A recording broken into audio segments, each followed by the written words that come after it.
On this episode of Just Informed Talk, we're going to look at deep fakes and what might be coming and why the press has taken it upon themselves to make this a headline issue just now. And we're going to look at new developments from the FBI on what's been going on with the investigations internally there and much, much more. Hi, I'm Craig, and welcome to Just Informed Talk. I always start by saying thank you to all my subscribers. If you haven't hit that button, please come here to the landing page, click the big red subscribe button, make sure you hit the bell for notifications. That way you'll be notified when these videos get posted. As usual, we're going to take a quick look over at the Q boards. This is our last post from Q on January 13th, 2019, and we haven't heard from Q in quite a while now. It's going to be about 17 days as of right now since we've heard from Q. So does that mean that we may be hearing something soon? I don't know. But I can tell you right now, there's so much information in here that we can use this as a reference point to go back. And if you guys want to get caught up with those latest posts and everything that's been going on the channel, I encourage you to come back here, watch these videos, and watch this video if you want to figure out what QAnon and the Great Awakening is. It'll give you a lot of good information, including what it is, how to get involved, where to find the information, and all that other good stuff. Now, like I was saying today, we're going to talk about deep fakes. But in order to do that, I want to use the Q board as a referencing point for what might be coming. And then in order to do that, I want to start by talking about deep fakes. Now, as you guys have seen, just today we've had a slew of articles that have been put up over the last few days actually about deep fakes. Now, it all kind of happens based off of this crazy idea that videos can be altered and tampered in order to create a deception, and in order to create a fake video that looks very, very real. Now, in order to explain this better, I'm going to show you guys this article right here, which just kind of it's a good place to start for an explanation of what deep fakes are. Of course, this is coming from Carnegie Endowment for International Peace, and they have all types of great suggestions for what the world government should do to fight deepfakes. But we're not really going to cover those. We're just going to get into the meat and potatoes of what are deepfakes. So first of all, it says deepfakes are hyper-realistic video or audio recordings created with artificial intelligence of someone appearing to do or say things they actually didn't. The term deepfake is a mashup of deep learning, which is a type of AI algorithm, and fake. It says, how do they work? The algorithm underpinning a deepfake superimposes the movements and words of one person onto another person. Give an example videos of two people, an impersonator and a target. The algorithm generates a new synthetic video that shows the targeted person moving and talking in the same way as the impersonator. The more video and audio examples the algorithm can learn from, the more realistic its digital impersonations are. And then it goes on to say, how easy are they to make? Until recently, only special effects experts could make realistic looking and sounding fake videos, but today, AI allows experts to make fakes that many people would deem real. And although the deep learning algorithms they rely on are complex, there are user-friendly platforms that people with little or no technical expertise can use to create deep fakes. The easiest among these platforms allow anyone with access to the internet and the pictures of a person's face to make a deep fake. Tutorials are even available for people who want step-by-step instructions. And then it says, how can you spot a deep fake? It says deep fakes can be difficult to detect. They don't have any obvious or consistent signatures, so media forensic experts must sometimes rely on subtle cues that are hard for deep fakes to mimic. Telltale signs of a deepfake include abnormalities in the subject's breathing, pulse, or blinking. A normal person, for instance, typically blinks more often when they are talking than they do when they are not. The subjects in authentic videos follow these patterns, whereas in deepfakes they don't. And then it goes on to talk about all these different ways the government can get involved to stop this. Thanks, Charlotte. Great article. Anyway, that's just to give you like kind of a background of what a deepfake is. I'm not going to say that this is the perfect explanation or definition, but it's a good starting point to kind of understand what deepfakes are and how they work. Of course, they use an AI algorithm to basically mimic the movements and then synthesize or create some kind of fake of you saying something or doing something that you did not do. So this all came out now. We just have this article coming out. This person went, and a few people are covering this, few different outlets, and made this mashup where they took Steve Buscemi's face, who's a famous actor. He's been in all types of different movies. I guess You guys would probably know him from who knows what movie. There's about a dozen I can think of off the top of my head. But him, and then I think this is Jennifer Lawrence, right? Yeah, Jennifer Lawrence. And basically they mash them together. And you guys got to see this. It's pretty crazy. So like right here, you can see, I'm not going to play the audio because it's just Jennifer Lawrence's voice. And but you can see Meredith Watson from BuzzFeed right here. it's, sorry about that. It's basically, it's crazy. Like, look at this. You could see the face. That's Steve Buscemi's face on Jennifer Lawrence. Now, I mean, obviously it wouldn't fool anyone because of Steve Buscemi's face on Jennifer Lawrence. But, you know, that looks pretty real. I don't know if I'd necessarily be able to tell. But the question you have to ask yourself really, like, what does this all come down to? What is the question we have to ask ourselves? Well, the question is, you know, why are they coming out and going all out on telling us about deep fakes and running articles in the news? So Q has taught us, if Q has taught us one thing, it's to be very observant of how the news cycle works and how things end up coming out. So I've retweeted this. This is on my page if you guys want to go check it out. And it's pretty crazy. But so this is like the first step that I've taken in just looking at this issue, right? Because I just want to look at it from an objective standpoint. So going all the way back to like 2016, we were getting these stories coming out. Now, I think, you know, I'm thinking back, and I think this is around the first time I heard about this phenomena. And what it is basically, and I can do this real quick.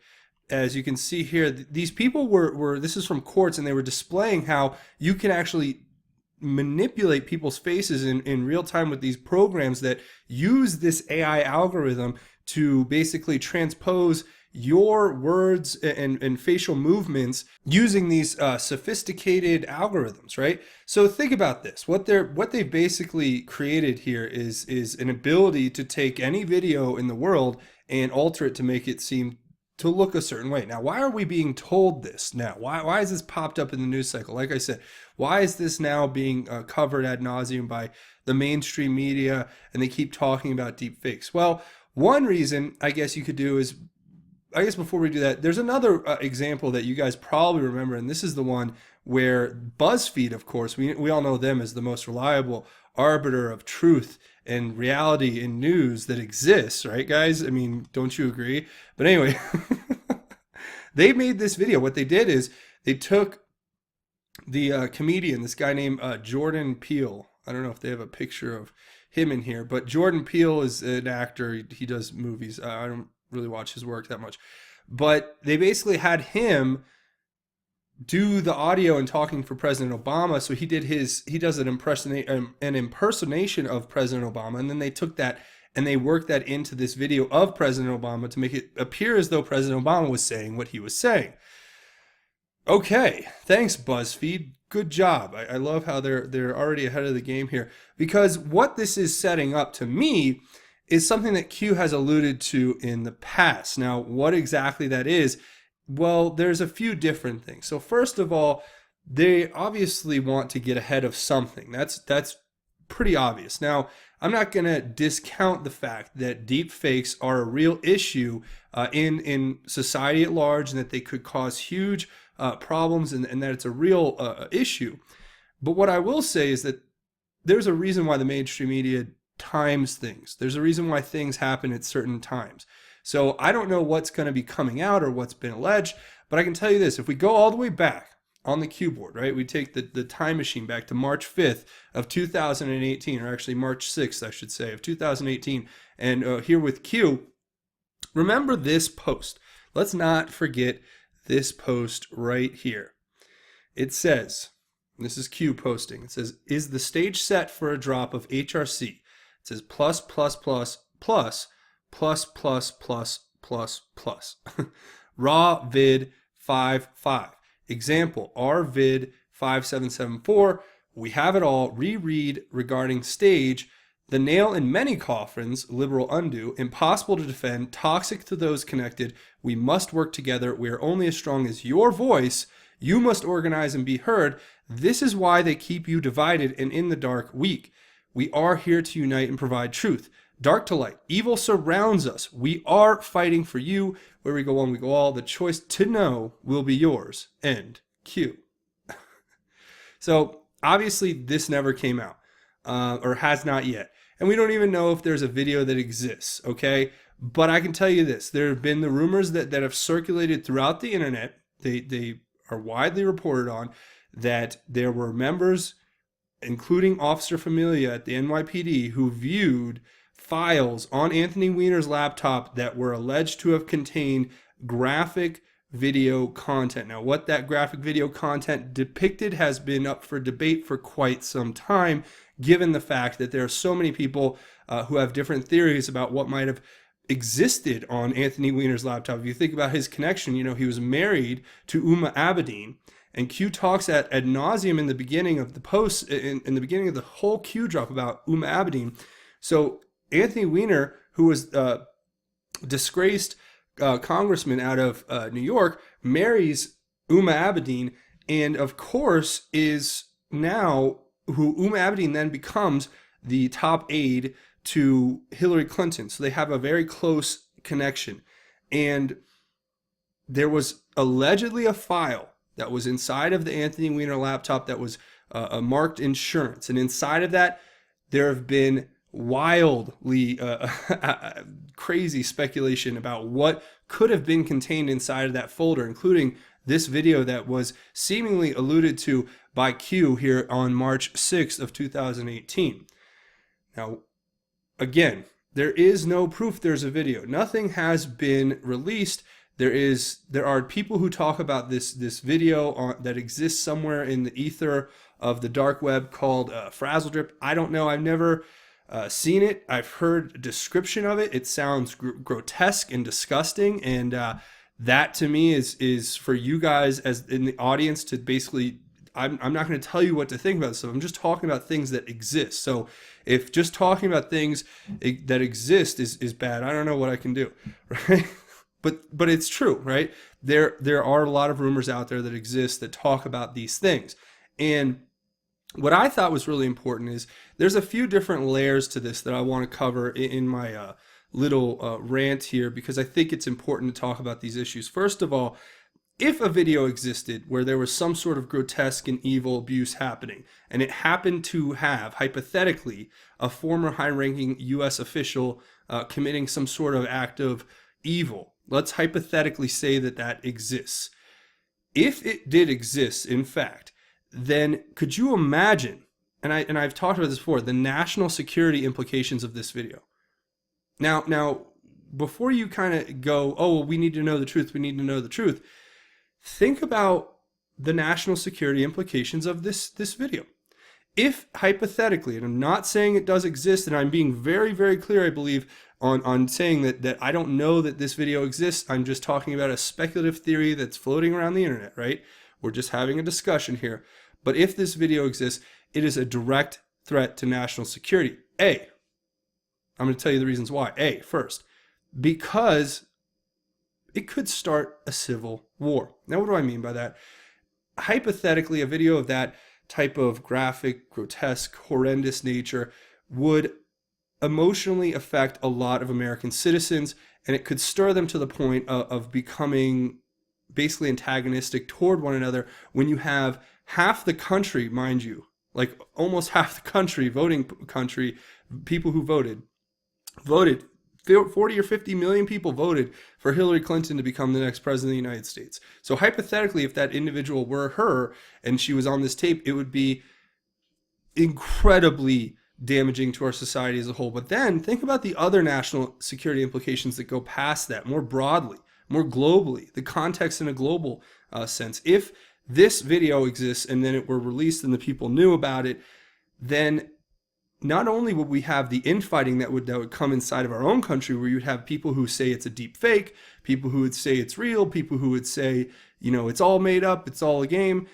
and you could have a big conflict in our own country. But then you have other countries that would be looking at us, and they've all been waiting for an opportunity to knock us off the top spot.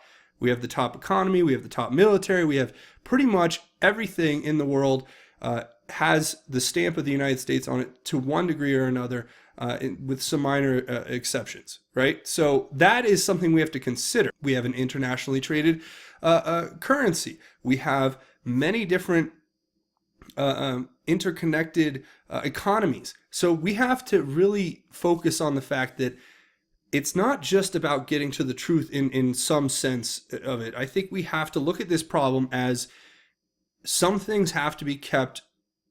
I'm not going to get ahead of myself. I'm just going to say this. Look, the fact of the matter is you guys can use your own logical thinking. You guys can think what you want, whether this video exists or not. I can't tell you that information. I can tell you that this is what Q alluded to. I can tell you that these are the theories and rumors and things that have been floating around online. I can tell you, I can show you how the mainstream media is coming out now harder than ever, pushing this whole deep fake thing. I can show you what it is.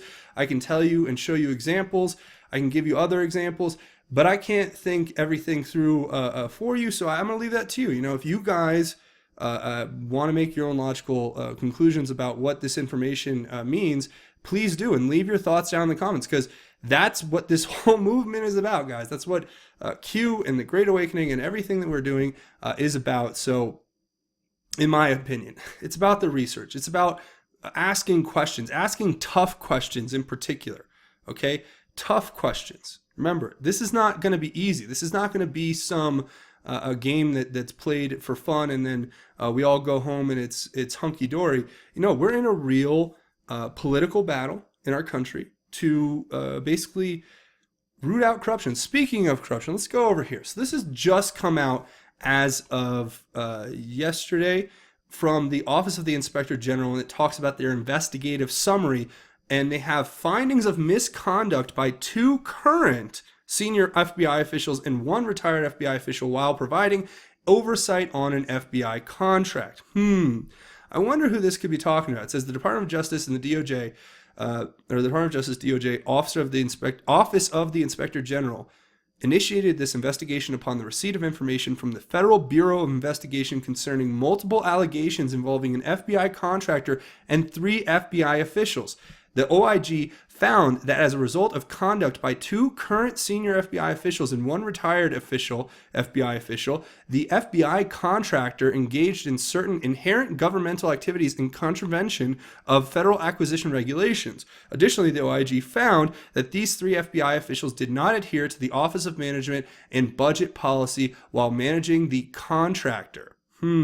Further, the OIG found that the FBI contractor failed to adhere to personal conflict of interest rules under the FAR. It says the OIG has completed its investigation, has provided its report to the FBI for appropriate action. Okay, so the Office of Inspector General is basically making the announcement that they have concluded that there was misconduct committed that was committed or done by 2 current, keep that in mind, current senior FBI officials and 1 retired FBI official while providing oversight of an FBI contract. What FBI contract could that be referring to? What investigation could that be referring to? I wonder. Could it have anything to do with the possible, with the investigations that were taking place behind with the FISA that was obtained through the Department of Justice and the FBI? Right, the FBI using Steele dossier to go to a FISA judge to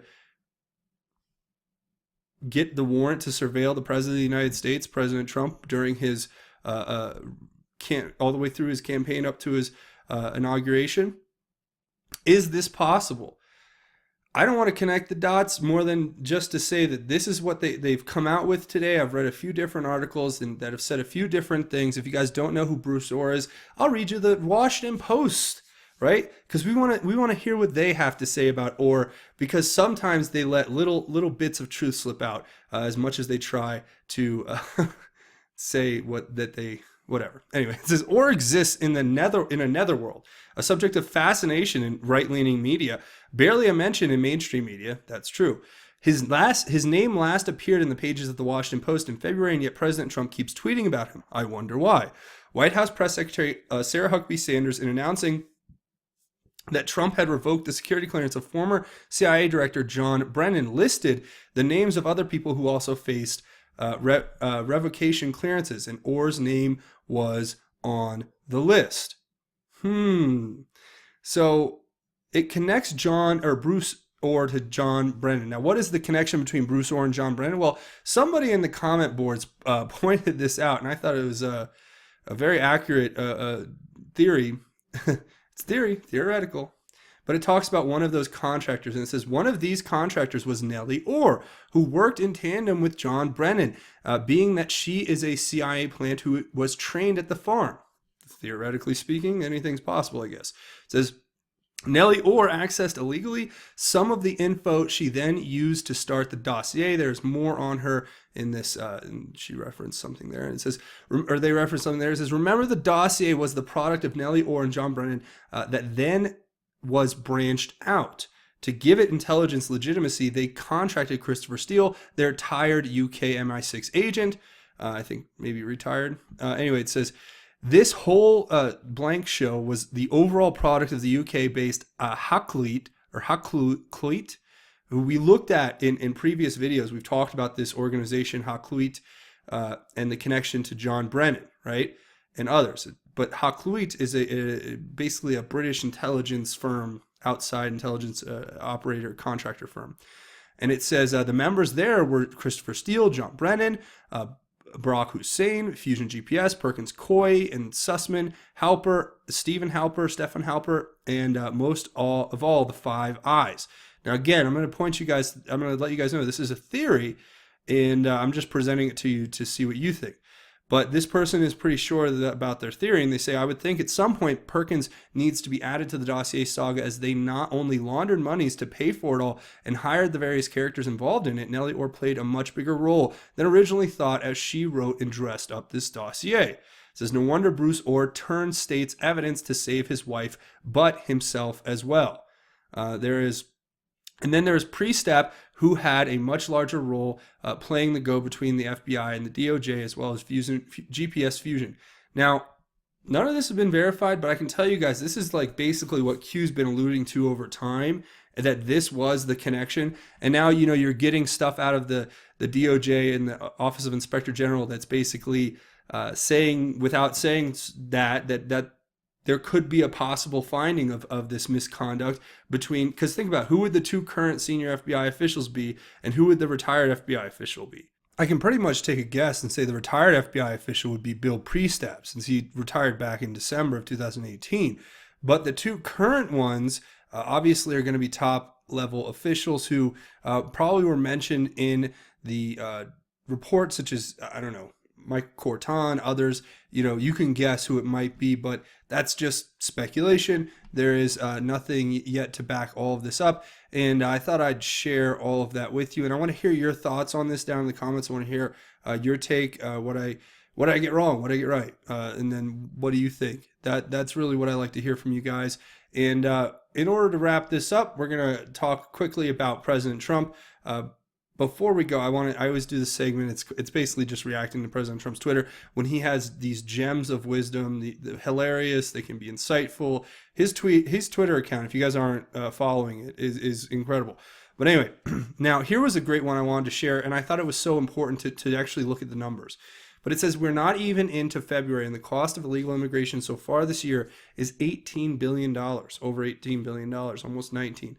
Cost Friday was $603 million. And he says there are at least 25 million, get that, 25 million, over 25 million illegal aliens, not the 11 million that everyone have been reported for years in our country. So ridiculous. Department of Homeland Security. So first of all, I always knew this number. I always thought it was probably closer to 30 million, because I've been hearing 11 million illegal aliens in our country for the last decade, it feels like. So that number is obviously closer to this, and I think this is probably a pretty accurate number from, I think this is probably from the DHS, the Department of Homeland Security, where you get these numbers. But I mean, the fact that it's already cost us $18.9 billion from in the last, in the first 27 days of 2019, and they're arguing at Capitol Hill over $5 billion for a wall. It's laughable. It's a joke. These numbers are what put everything into perspective for you to say, look, this is crazy. Like who's behind this, right? That's what they tell us, right? Here's another one.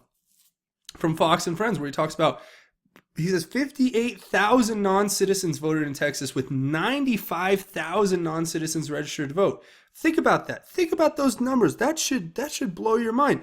58,000 people who are not citizens of this country voted. Does that not terrify you? I mean, what in the world? To me, it's kind of like, I don't even know what to compare it to. I mean, getting on a plane and flying to China, but they don't have elections. Like, that's like going to, I don't know, like Mexico and voting in their election. It's crazy. But yeah, 95,000 that were registered to vote. Jeez. It says these numbers are just the tip of the iceberg. All over the country, especially in California, voter fraud is rampant. Must be stopped. We need strong voter ID. And I agree. I was laughing so hard the other day. I went to get a membership at one of these big box stores. You guys know what I'm talking about, like Costco, Sam's Club. So I'm over there. I was there to get one of the memberships at this a big box store. I'm not going to say which one, but so literally I'm in there. And what did they ask for? Oh, they need my ID. And they were scanning it and swiping it, and they took all my information down. They're taking pictures of me. And I'm just thinking to myself, like, I can't even get a membership to buy stuff from this store without my driver's license and ID. But it's okay to go vote. And somehow it's racist and awful to ask people to have IDs to go vote. To me, it's like, it's a joke. It's a joke, and it needs to be stopped. I think that's why President Trump's right, strong voter ID, is what it's all about. So there was a lot of stuff. Here's President Trump responding to what was said about Roger Stone in the indictment. And I thought this was important to share too. It says CBS reports that in the Roger Stone indictment, data was, quote, released during the 2016 election to damage Hillary Clinton, unquote. Oh, really? What about the fake and unverified, quote-unquote, dossier, a total phony con job that was paid for by crooked Hillary to damage me in the Trump campaign? And then it says, what about all the one-sided fake media coverage, collusion with Crooked H, that I had to endure during my very successful presidential campaign? What about the now revealed bias by Facebook and many others? Roger Stone didn't even work for me anywhere near the election. And you know, President Trump just hits the nail on the head every single time. First of all, the media is obviously, or has been, colluding with Hillary. And I'm not making this up and pulling this out of nowhere. I mean, look at what happened with Donna Brazile. She's over at CNN feeding Hillary Clinton the questions before they even have the debate, right? So, I mean, think about it. We're not making this stuff up. It's not like President Trump's just coming from some delusional place. He is just referencing what actually happened. So you could say, yes, the media was colluding with Hillary Clinton, and it's been going on. Now they've just gone into their own rogue element now that Hillary Clinton's kind of politically a non-factor, it would seem at this point. And Roger Stone seems to be caught in the middle of this. I was fortunate to be able to meet him. We never really had a full conversation, but I talked to some of the people that he works with. And let me just say this, okay, guys? I'm going to put this out there. Everything that's been going on is a part of the plan. And that's the best way I can say it. And I'll just leave it there because very vague stuff, very unable to really give you full expansion on it because we had some very vague conversations about things that pertain to like QAnon and the movement. This is not with Roger Stone. Like I said, these are people who, were close to him where I was when I was at that conference. And we talked about basically the fact that, we're all in the same boat. We all are supporting the president. We're supporting our country. We're trying to expose the corruption. We're trying to get all of these people exposed for what they are. And that's just basically where I'll leave it. And, you can just scroll through here. There's so many more. I could go through all these tweets. There's some that I think are better. This one really gave me a pause to take note and say thank you, Mr. President, where, I say thank you, Mr. President, because he talks about numerous states introducing Bible literacy classes, giving students the option of studying the Bible, starting to make a turn back. Great. Yes, and I agree with that, and I appreciate that the president keeps our Lord in mind when he makes decisions, and, just giving kids an option, I think is fair. You're not forcing them to do it, but you have to present them with the option, I think, because that's my belief. I think everybody should have that. So, yeah, so much on here. I'll save the rest for the next time. We've had 3 more. Let's read the latest 3. Dow just broke 25,000. Great. Spoke today with Venezuelan interim president Juan Guaido. It says to congratulate him on his historic assumption of the presidency and reinforce strong United States support for Venezuela's fight to regain its democracy. Large protests all across Venezuela today against Maduro. The fight for freedom has begun. See, and that's another thing. We're making these moves in Venezuela. There's a lot of great stuff going on, but that's going to pretty much wrap up this episode. I want to say thank you. A few things before you go. If you haven't hit that subscribe button, come here, click it. Make sure you hit the bell for notifications. Also, share these videos on your social media. Watch them. Hit that share button. It helps the channel out big time. And don't forget to smash the like button. If you like the content that I do here and you like this video, please hit the like button. It helps the channel out more than you guys can really understand, I think. And a couple other ways you can help out the channel. You can come over here and find me on Twitter, of course, where you get all my cool, funny, hilarious tweets. And it's at Justin_formed on Twitter, at Justin_formed on Twitter. And that's a cool way you can come give me a follow and check me out, and you can get in contact with me over here. Also, don't forget to check out the couple ways you can help out financially. You can come over here to Patreon. It's patreon.com. It's a crowdfunding website. When you come here, there's a link in the description. You just click it, come here, click this button to become a patron. It's a monthly donation.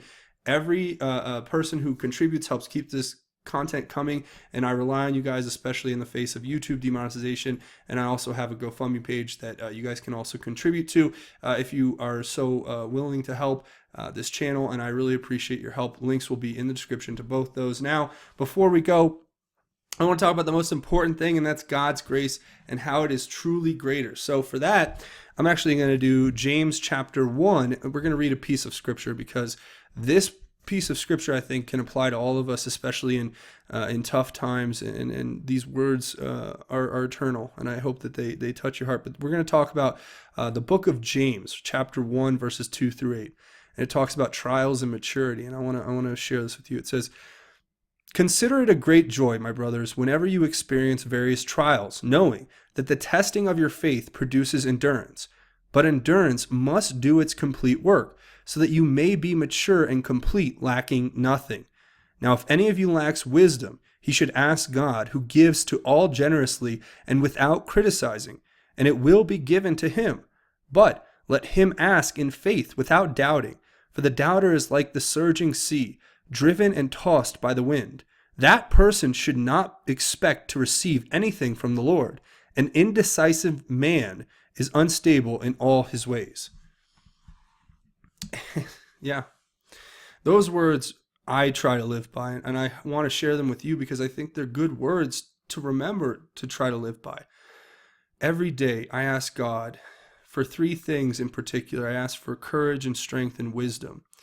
And well, actually, I ask for a few more things, like one in particular being humility, because I believe that being humble is a part of how you receive God's grace and how you receive his courage and strength and wisdom. But this particular passage talks so truthfully about what it means to be wise and how to obtain that wisdom.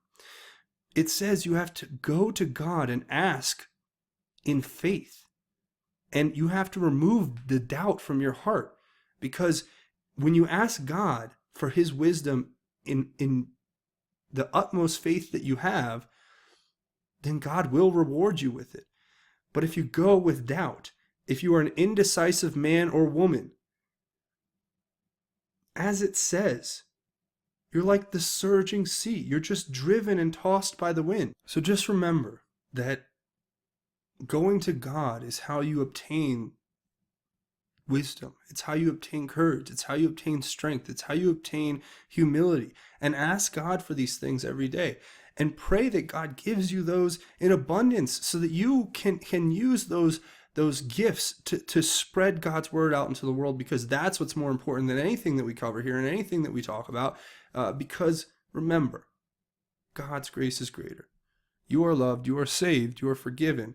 All you have to do is reach out to God, start that dialogue, open a conversation, say a prayer, and put your faith in full reverence to God. So that's where I'm going to leave it. I want to say thank you guys for watching. Remember, if you want to help out, now's a great time to do it. Come here, click the big red subscribe button. But that's going to be it for me. I want to say thank you for watching Just Informed Talk. My name is Craig. Godspeed and God bless each and every one of you, Patriots.